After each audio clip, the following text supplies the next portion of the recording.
Bagaimana Anda melihat prospek pengembangan geotermal di Indonesia, Pak? Mungkin dari view Ormat sendiri.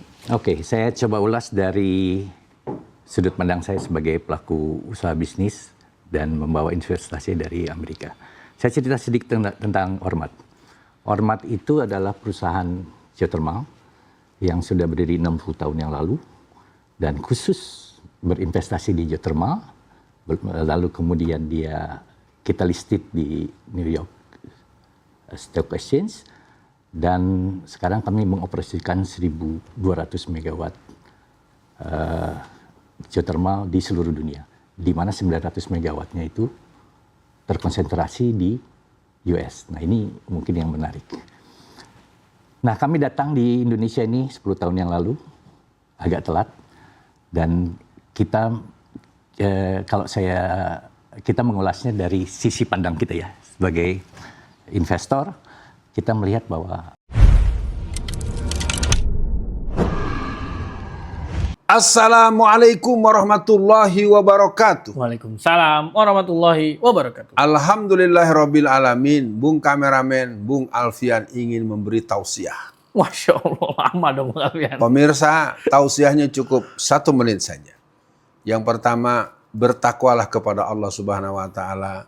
Jagalah sholat yang 5 waktu, berbaktilah kepada kedua orang tua, dan senantiasa memperhatikan orang-orang miskin di sekitar kita agar mereka semampu kita tetap kita bantu. Bung kameramen, disilahkan beritanya. Baik Bung Alfian, terima kasih.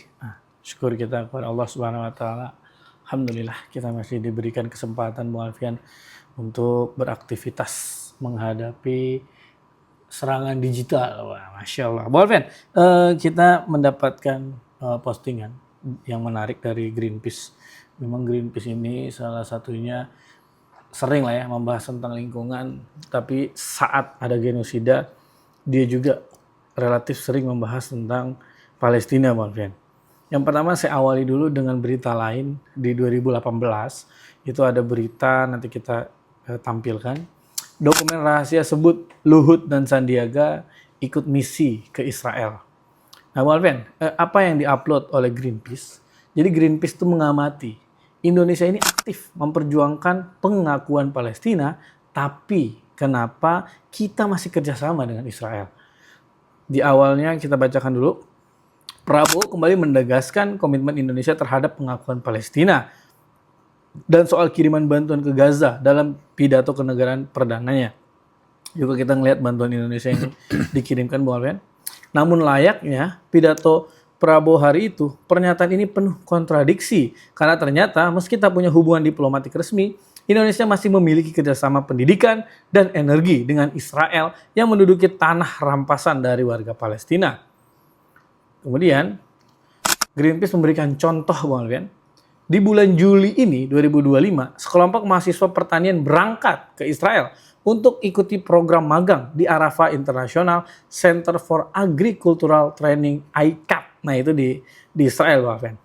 Perusahaan energi Israel, Omchat Technologies, menguasai 12,75 hingga 100% kepemilikan beberapa pembangkit listrik tenaga panas bumi (PLTP) di Sumut, Jatim, Sulut, Maluku, dan Jawa Barat.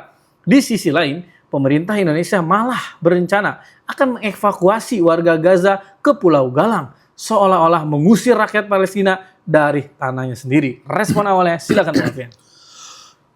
Baik, menurut hemat saya tetap perjalanan Luhut dan Sandiaga Uno yang tercatat dalam dokumen yang pernah ada tidak boleh menyurutkan kita untuk membongkarnya dan menjelaskan ngapain mereka ke sono.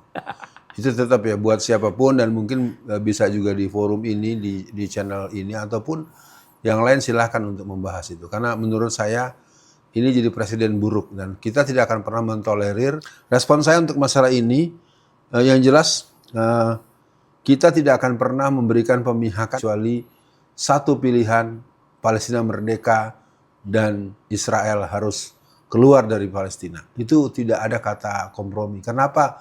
Karena dia adalah orang yang nggak tahu diri, numpang di rumah orang, lalu yang punya rumah yang ditumpangin diusir, bahkan dibakar, bahkan dibunuh, bahkan anaknya diperkosa, anaknya dibunuh, anak bayinya dibunuh.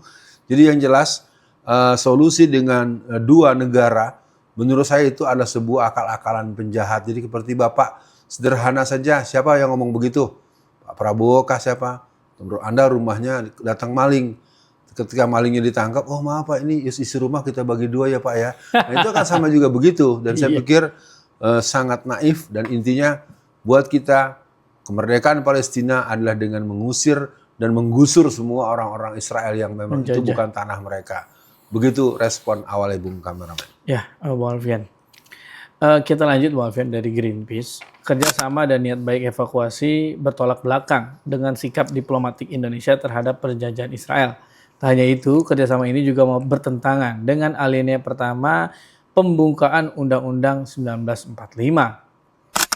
Indonesia harus mempertegas komitmennya atas pengakuan Palestina, seperti yang dilakukan Presiden Soekarno pada masa pemerintahannya. Di antaranya menolak ucapan selamat dari Israel atas kedaulatan Indonesia di tahun 1949, menolak bantuan Israel untuk membangun pemerintah pasca perang, menolak pemberian visa atau menolak memberikan visa kepada atlet Israel untuk bertanding di playoff Piala Dunia 1958 di Indonesia, menolak partisipasi Israel di ASEAN Games 1962.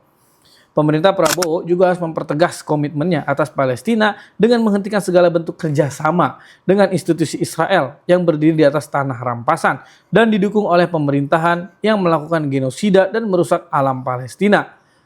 Gimana tuh Bung Alfian sesi tengahnya? Ya, saya ingin mengawali dulu dengan sikap pemerintah Malaysia ya, yang mana dalam paspor itu tertulis tidak boleh berkunjung ke Israel. Nah, rasanya pihak imigrasi, Kementerian Dalam Negeri dan pihak-pihak terkait perlu dipertimbangkan dengan segera sesuai dengan semangat Undang-Undang Dasar 1945, pembukaan Undang-Undang Dasar 45, bahwa ini merupakan satu pesan khusus agar pada semester ke depan, paling tidak dengan waktu yang sudah dekat begini, tahun depan lah katakanlah, atau sesingkat-singkatnya segera paspor itu tidak bisa dipergunakan untuk datang ke Israel. Secara ini menjadi sebuah bentuk bahwa kita punya pemihakan kepada kemerdekaan Palestina. Nah, soal kerjasama, saya pikir tadi soal pertanian segala macam, menurut saya masih ada kok negara-negara lain yang bisa. Apakah di Turki, apakah di negara-negara Eropa yang lain, atau di Jepang segala macam. Di Jepang sangat terkenal sistem pertanian yang baik. Jadi kerjasama sebaiknya dilakukan penolakan sebagaimana yang pernah dilakukan oleh Bapak Soekarno pada masa dia memimpin Indonesia. Nah, pendapat saya untuk masalah ini yang jelas memang ada persoalan serius Bung Kameramen, itu yang berhubungan dengan dibatasi sangat-sangat gitu ya. Karena sejak Taufan al-Aqsa tanggal 7 Oktober 2023 itu Bung Kameramen, sudah 240 orang wartawan yang dibunuh ya kan. Dan itu data terkonfirmasi di jaringan para jurnalis, dan ini merupakan satu isyarat bahwa mereka ingin membungkam.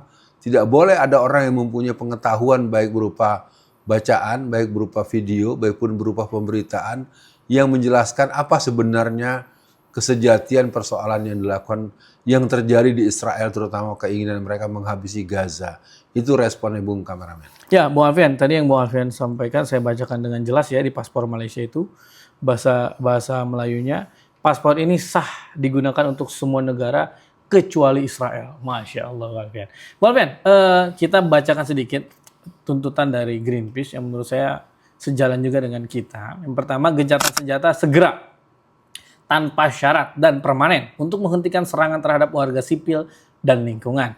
Kedua, pembebasan semua sandera dan semua warga Palestina yang ditahan secara ilegal oleh Israel. Pengakhiran pendudukan ilegal Palestina, penjatuhan sanksi yang ditargetkan, dan embargo senjata komprehensif terhadap Israel yang ditegakkan oleh komunitas internasional. Penyaluran bantuan tanpa hambatan oleh PBB dan organisasi kemanusiaan lainnya. Bu Alfian, saya pernah berpikir, kenapa nggak Indonesia memutus saja hubungan diplomatik dengan Amerika? Jangankan dengan Amerika, ternyata mereka masih menjadi hambanya Israel juga. Jadi kalau menurut saya, Bu Alfian, berbaik-baikan di tengah pembantaian atau genosida itu menurut saya lebih jahat, Bung Alfian, dari Israel. Jadi mungkin untuk closingnya, Bung Alfian, pesan jihad untuk umat Islam ada menuju menembus blokade Gaza, kemudian ada Sumut Nusantara. Apapun Bu Alfian, pesan jihad untuk pembebasan Palestina, untuk closingnya, silakan Bu Alfian. Sebelum closing, saya ingin mengatakan memang buat Bung Kameramen dan buat para pemirsa, Israel memang sangat memberikan perhatian super khusus kepada siapa orang, lembaga, yayasan, apalagi negara yang menunjukkan perlawanan yang konfrontatif dan komprehensif terhadap mereka. Ya. Mereka akan melakukan tindakan-tindakan yang merugikan tanda kutip secara duniawi, secara materi, secara keuangan, secara finansial, secara teknologi dan lain-lain. Artinya merespon tuntutan Greenpeace ini, maka intinya gencatan senjata ini sebenarnya sudah pernah disepakati beberapa tahapan. Lagi-lagi yang berkhianat adalah orang-orang Israel, yaitu perhatian. Nah, terus untuk hal-hal yang berhubungan dengan pengiriman bantuan, saya hanya ingin mengatakan kepada para masyarakat bahwa bantuan-bantuan yang ada di perbatasan Mesir dengan Palestina, tepatnya di Rafah itu merupakan sebuah pengiriman yang tertunda dalam jumlah puluhan, ratusan, bahkan ribuan truk, bahkan sampai tersebut ratusan ribu truk yang nggak bisa masuk ke dalam, Bung Kameramen, untuk masuk memberikan makanan. Kalaupun masuk, jumlahnya tidak seimbang dari yang dibutuhkan. Paling satu hari hanya bisa masuk 16-an truk saja, padahal dibutuhkan minimal 600 truk satu hari itu untuk yang bisa masuk ke dalam untuk menjadi bagian konsumsi masyarakat. Artinya untuk ini menembus blokade Gaza sebaiknya kepada sahabat saya, Ustadz Bahtiar Nasir dan Adinda Muhammad Hussein Gaza, agar bisa melakukan kerja-kerja sosialisasi dan pemahaman-pemahaman rencana kita untuk melakukan menembus blokade Gaza, karena kita sudah punya komitmen atau punya semangat untuk menembusnya itu sekitar pertengahan 2026. Nah, menuju waktu itu rasanya sosialisasi semua level, multimedia, multistrategi, multimetode, dan berbagai fungsi-fungsi publikasi dan sosialisasi di segala lini itu harus dilakukan, tempuh berbagai acara, karena sesungguhnya kelompok Yahudi dan teman-temannya, yang mana Quran menyebutkan wallazina kafaru ba'duhum awliya'u ba'd, bagaimana orang-orang kafir itu mereka saling bekerja sama untuk menghancurkan kamu, yang tercantum dalam surat Al-Anfal ayat 73. Ya, bagaimanapun ini merupakan satu paham buat kita, maka respon dari saya untuk masalah ini bahwa kita tidak akan membiarkan perjuangan Palestina terhenti karena mereka dihabisi. Sangat sedih, sangat miris, penuh dengan keringnya air mata, darahnya pun ikut berkering, dan saya sebagai orang yang ikut membersamai perjuangan-perjuangan pembebasan Palestina sejak saya masa remaja tahun 70-an, 80-an, saya masih ingat dengan adanya Yasser Arafat yang diduga kuat pun mati diracun orang. Betul. Dan beberapa tokoh-tokoh pembebasan Palestina yang mana mereka memang akhirnya sampai kepada batas perjuangan mereka sesuai dengan waktu dan kemampuan mereka. Sekian dibacain berita. Assalamualaikum warahmatullahi wabarakatuh.